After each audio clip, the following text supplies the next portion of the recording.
अस्सलामुअलैकुम वरहमतुल्लाहि वबरकातुहू। आज हम बना रहे हैं टमाटो केचप।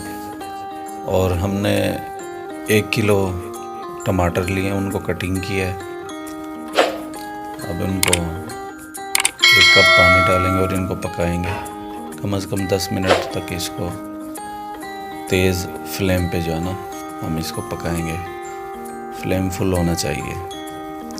उसके बाद फिर इनको हम ग्राइंड करके छान लेंगे। अच्छी तरह इनको छलनी से निकालेंगे, फिर इसको दोबारा पका लेंगे। पकाने के लिए रखेंगे हम।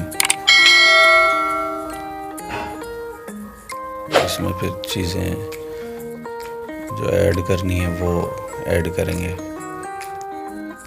चीनी हो गई 3 टेबल स्पून,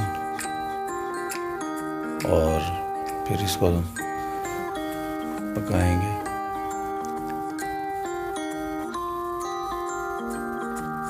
नॉर्मल फ्लेम पे जो हम इसको पकाएंगे। 1 टीस्पून सॉल्ट,